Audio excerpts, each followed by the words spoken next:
graduates walk across, then you can kind of imagine what our graduation ceremony looks like.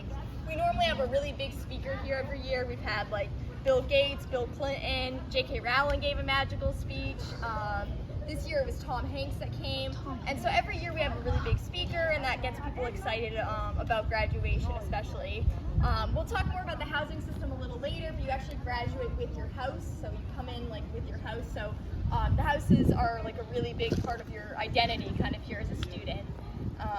But the most notable thing right here in Tercentenary Theater, which we casually call New Yard because it's kind of a mouthful, so that we just call that Old Yard and this is New Yard, is the Harry Elkins Widener Memorial Library. We just call it Widener Library, but it's really notable because it was named after Harry Elkins Widener, who was a graduate of the college, but died at a really young age, so the library was constructed in 1915.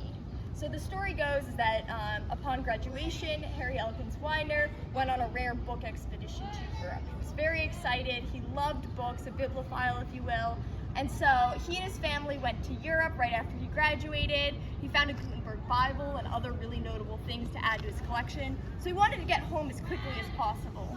So we're in the early 1900s. What's the fastest mode of transportation? Because remember, he's very excited to show his friends these books. Harvard students know how to party. This is his idea of a party. Yes? Boats. A boat, absolutely correct. What about a famous boat? Titanic.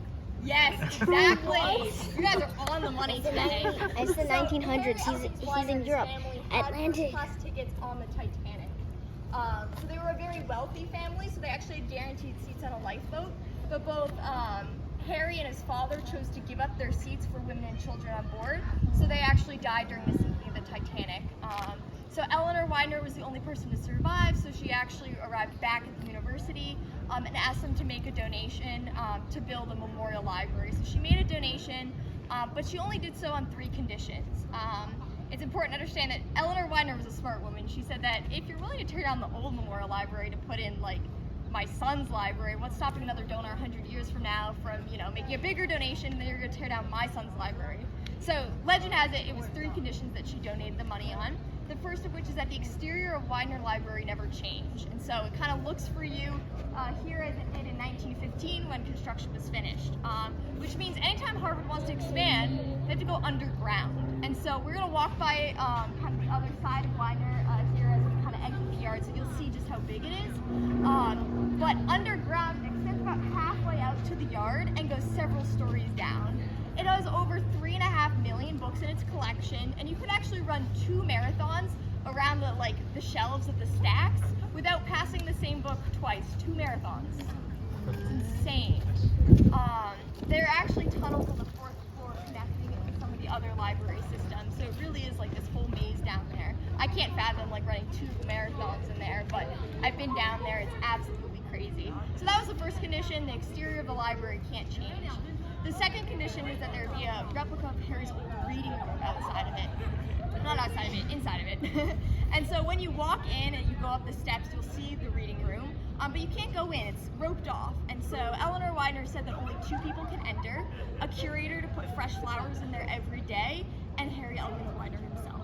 So you can't step in, there's like a rope kind of blocking you off from entering into the room fully, but you can kind of step in and see it a little bit, and there's like a portrait of Harry Elkins Widener and a Gutenberg Bible on display. So it's a very cool room there.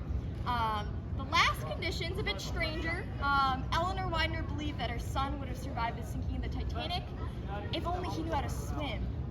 Now, it was freezing cold water, treading water for many days. It's not really credible in my mind, but Harvard students had to pass a swim test before they could graduate for many years. So this is actually a requirement until the Americans with Disabilities Act ruled it unconstitutional. And so Harvard students had to swim if they wanted their diploma. So now we don't have to do that, and I'm very grateful because I probably would fail.